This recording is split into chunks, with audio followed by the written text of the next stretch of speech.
ko ci bopp bi bëggoon naa ñu ko commencé CEDEAO mais l'information bi nga xamante ni si recevoir nañ ko léegi nii comme quoi que mooy ki nga xam ne moom moo nekk l'état du Sénégal à travers le président Bassirou Diomaye Diakhar Faye daal dinañu officialiser li nga xam ne moo nekk seen soutien jëmale ko ci la candidature de Macky Sall aux Nations Unies parce que umpale woon ni keroog vendredi tombanteeg 17 juillet Macky Sall ñëw na fi am benn tête bu mu am avec le président xamal ko li nga xam ne moo nekk ay mbébétam waaye tamit bëgg mu jàppale ko kon day mel ni le président daal dina koy delloo ay yitteem ñu fi bëggoon daal dina koy officialiser ngir jàppale ko ci balo alors posture bi nga xam ne en tout cas le président am na ko fii ko ñu bëri ñu doon wax ni état du Sénégal nangu ko jàppale doomu Sénégal nañu bàyyi politique mais au delà des clivages politiques wala des divergences teg nañ ko ci côté la République d'abord moo nekk le président def acte bi ban lecture nga ci def justement. lecture bi ma ciy def mooy la République d'abord. comme ni nga ko waxee le président de la République musta wax ne dina wala du jàppale le président Macky Sall. defe naa ne bu mu defee sa sortie ci la leeral ci xelu sénégalais yi li nga xam ne moom moo xew. li xew moom mooy xëy na président Macky Sall comme ni ma koy waxee rek fi président de la République waroon a yëge candidature am yëgeewu ko foofu bu fekkee ne moom nag moo ñu boole joboote ñun ñëpp sénégalais yi muy le président le gardien de la constitution nga xëy lu toll ni Nations Unies nga bëgg koo jiite Sénégal ne ci membre nga juddoo fi yaroo fi jiite fi ba nekk fi chef de l'État ñu koy déggee feneen bu boobaa président de la République munu ci àddu waaye jàpp naa ne bu mu jaaree yoon bu mu war a jaar mooy ñëw ba ci président de la République yëgal ko ni mu ko war a yëgale la suite ñun ñoo koy déggandoo moom mooy le président de la République validé na soutien wu état du Sénégal pour la candidature du président Macky Sall te loolu di ko rafetlu nag parce que la candidature du président Macky Sall déjà rek honneur la pour ñun sénégalais waaye bu demoon ba nekk secrétaire général des Nations Unies ndam lay gën a nekk et conscient de la qualité de la diplomatie sénégalaise doole bu mu am fii ci Afrique et dans le monde jàpp naa ne bu fekkee ne le président de la République joxe na ndigalam pour ñu jàppale ko loolu lu koy amal njëriñ la lu koy yokk doole la. alors loolu daal laa ci jàpp. alors le président justement jàppale gi mu jàppale Macky lan la ci mën a gagner justement peut-être sur le plan diplomatique wala sur le plan politique aussi. non sur le plan politique ak sur le plan diplomatique waxuma loolu man li ma ko jàppee moom mooy c'est le chef de l'État ab citoyen mu ngi dem ci compétition mu ngi mel ni équipe nationale di dem ci compétition mu ngi mel ni ñuy am ay athlètes yoo xam ne dañuy dem ci compétition yow nga ngemb kenn muy dem di xare ji wala muy dem di wuti lenn mu jot ko loolu c'est l'honneur du Sénégal et des Sénégalais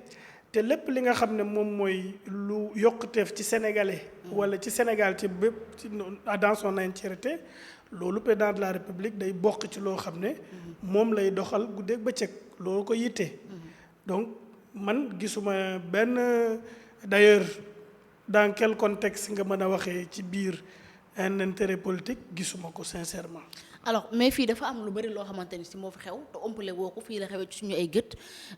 bi fi Bougane Diouf njëkkee taxaw de soutenir Macky Sall dañ koo jël retiré ko ci seen groupe yi gis na coow li fi amoon jamono boobu Yacine Fall toog na fii mu ni Macky Sall kenn du ko soutenir déjà sax bu liste bi génnee du gën fi gis turam gis nañ aussi poste bi nga xam ne actuellement seen superviseur Mimi Touré position bi mu ci amoon ñu bëri ci parce que tamit contrôle li nga xam ne moo nekk sa candidature ba ni l'état du Sénégal du ko soutenir tey bu ñu gisaatee aussi revirement de situation bi am la question se pose aussi. non revirement amul Macky moom bu ma ko mënee waxee noonu moom moo génnoon yoon dugaat na ci yoon bi lépp mën naa xewee ni nga xam ne noonu la war a xewee. mais il paraît que Macky bindoon na benn lettre aussi pour jébbal ko le président. xam nga soxna man dama koy wax léeg-léeg man sama doom bi ma jur bu fekkee ne moom dafa dem di wuti soxna sama dëkkandoo wala sama xarit quelle que soit relation bi mu mën a am ak nit ki mu ñëw di ma ko yëgal naan ma sa doom bi dafa war a takk soxna suba wala ginnaaw suba loolu sa boobu mariage sama yoon du ci nekk te noonu nga koy jàppee par rapport ak candidature Macky Sall ak le président de la République. même bu dee mbind dafa am loo xam ne mbind du ko régler kenn du ko yóbbante. kenn du ko yónnee dañ ciy wax koo xam ne yow mosoo ko woo mu bañ laa wuyu. mosoo ko ne man maa ngi ñëw mu nee la doo fi dugg. waroo taxaw di battalante ay kàddu wala di jokkalante ay yónnanteeg yooyu ak moom. donc le président de la République il n'était pas dans les dispositions d'écouter ou de lire un quelconque message boo xam ne dañ koy jàllale pour non duggul woon ci loolu. bi président Macky Sall nag demee ba xam ne lii moom ci boppam lii mooy yoon mu def ko. li ci suite baa ngi nii. maintenant c'est que les autres ont dit man jàpp naa ne ñoom la concerné am na ñu bëri ñoo xam ne ñoom la concerné man jàpp ma ne yooyu yëpp yenn yi c'est fondé. candidature la Yacine Fall lu mu wax moom man déjà moom ci boppam ni mu ko waxee sax xaw na maa jaaxal.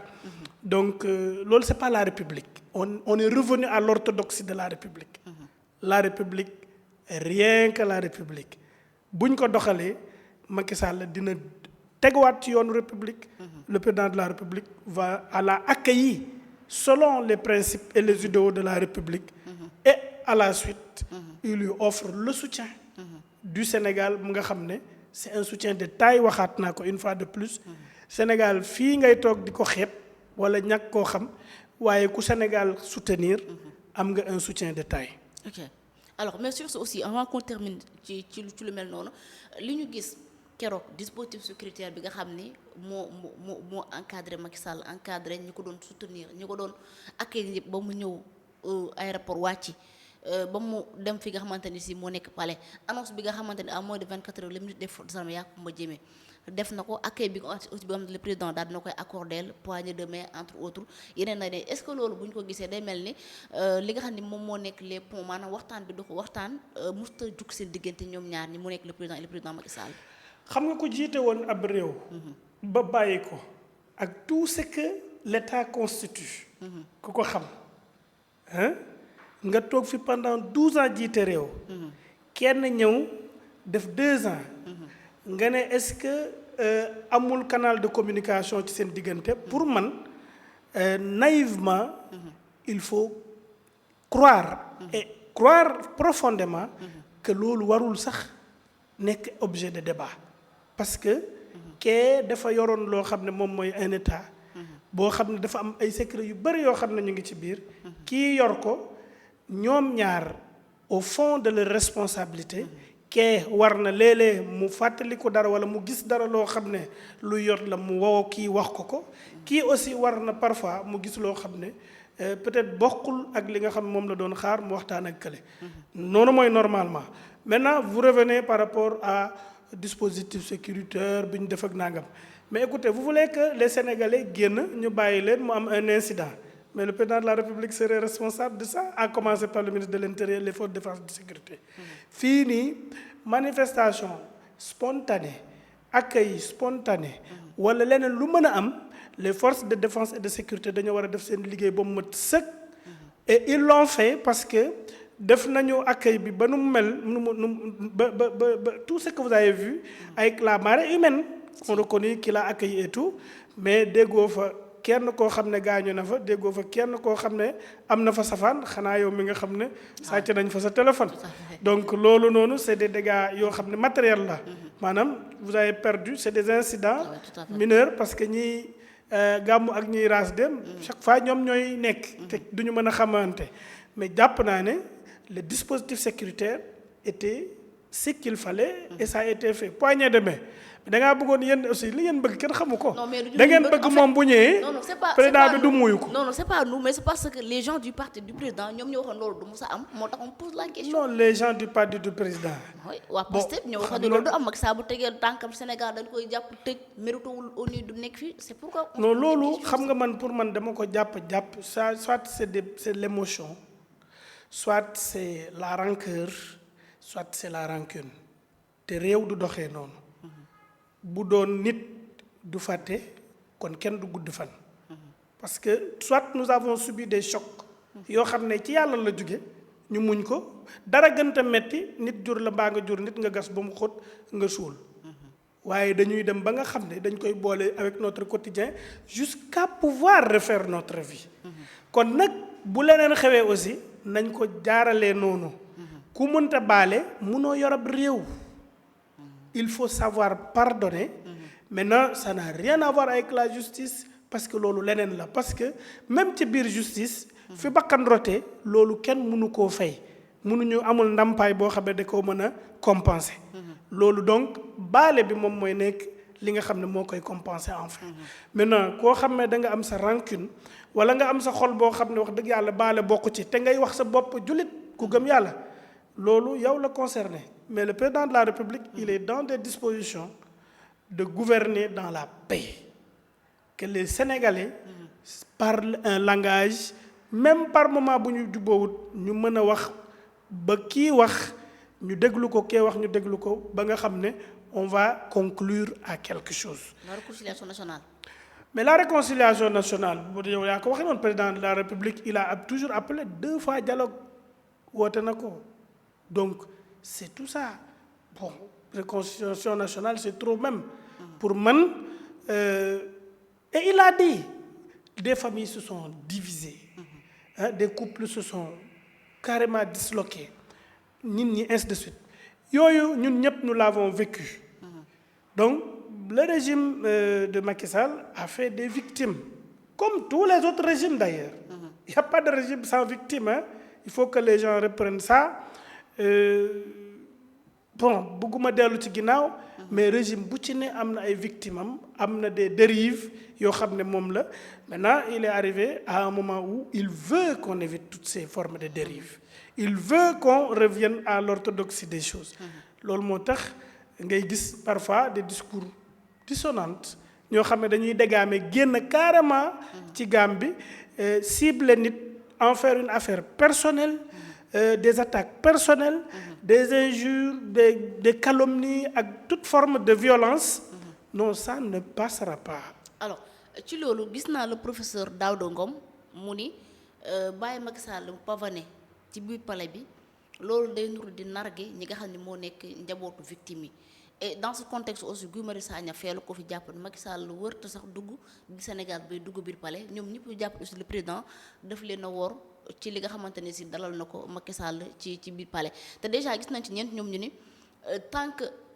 justice amul paix du am ci réew bi alors lu tax jotul politique ñu bàyyi di politique li nga xamante ni moom moo nekk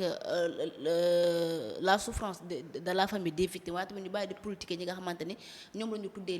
les martyrs. ñoom ñoo war le président de la République. ci naka lañ ko war ñoo ko war parce que président dafa taxawaat ci seen kanam ñoom ñëpp ñuy tàcc kontaan. mu pour protéger Sénégalais yi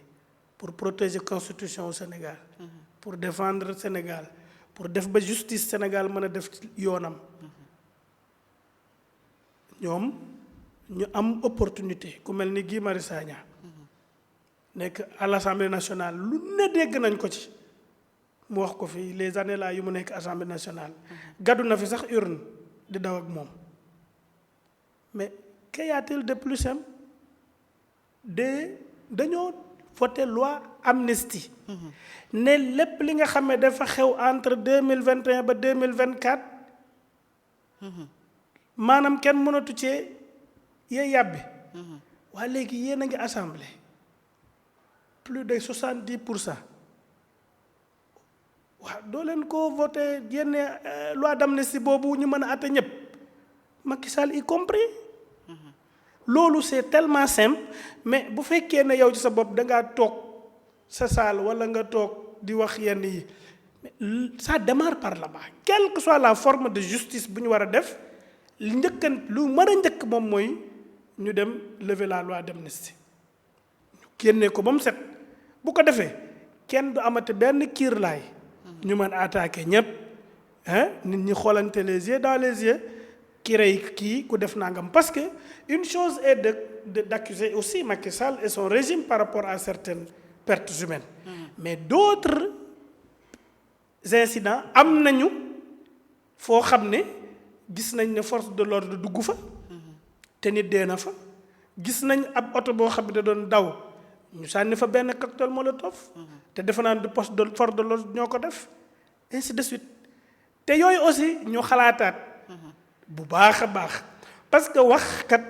léeg-léeg dina wax ba wax loo xam ne waru koo wax ñoom dañuy wax lu leen neex parce que le professeur Daouda tout récemment il y a un étudiant qui a été tué à l'université en février passé. Le premier ministre d'alors dafa ne moom il assume et si c'était à refaire il l'aurait refait il y aurait eu encore mort d'homme et il n'est que premier ministre moom moo wax loolu incident am très malheureux ab étudiant faatu ci yow nga taxaw ne si c'était à refaire la mu wax ci avant yépp lu rafet loolu yàq na ko il assume pleinement parce que dafa bëggoon a wane posture état la rigueur de l'état ainsi de suite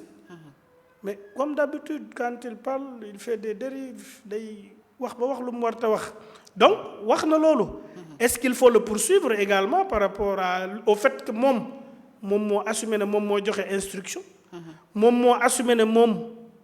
li xew moom moo ko sooke moom moo ko dogal moom moo wax ne moom si c'était à refaire il va le faire le dossier là est toujours en instruction kon moom dañ ko war a convoquer wala du dëgg bu ngeen imputé Macky Sall dañ ko war a donc imputé normalement. man waxuma ne du ñu imputé Macky Sall man dama ne Macky Sall sa part de responsabilité man discuter wu ma ko ci parce qu'il est chef de l'État il y a eu des morts d'hommes s'il doit être touché pour l'atteindre da ngay jaar dafa am escalier mais escalier yooyu yëpp pour nga mën a am ndëgërlaay pour mën ko yéeg la loi d'amnistie ngay génne. mais est-ce que Pastef am nañ une volonté de dire le droit ci li nga xamante ni moom moo xew aussi parce que depuis lors bu leen joxee assemblée loi yi leen intéressé rek lañ fay dugal tam quoi qu'on puisse dire. bon xam nga nag gouvernance sélective moom mooy li ñu doon wax rek maanaam ku ma am ndey ku ma amul ndey et loolu on le voit partout. Rappelez-vous, il y a beaucoup de choses qui ont été faites ici. Barthélémy Diaz, à l'époque président de l'Assemblée nationale, on disait que oui, il est innocent, on ne doit pas ainsi de suite. Quand on a voulu son poste, on a dit que tout ce qu'on disait sur lui, c'est vrai. Et c'est arrivé. Je peux en citer N. Donc, ces lois-là, sélectives, mais l'autre du diable. Parce qu'on est dans une république, on n'est pas dans une république bananière non plus. D'accord. On est dans une république, une nation qui s'appelle le Sénégal nga xam ne yenn yi nga xam ne moom la ñuy wax ci sous l'ombre l'arbre à palabre mënta jàll maintenant le professeur Daouda mon ancien ministre de tutelle de surcroît un grand frère à moi parfois c'est sorti aussi il faut que mu xoolaat ko c'est un universitaire professeur tutélaire il y a un certain niveau qu'il faut relever le débat et les débats des personnes c'est pas la politique encore que man jàpp naa ne ces sorties sont parfois malheureuses tout comme son leader d'ailleurs. Alors autre point justement bu ñuy waxtaanee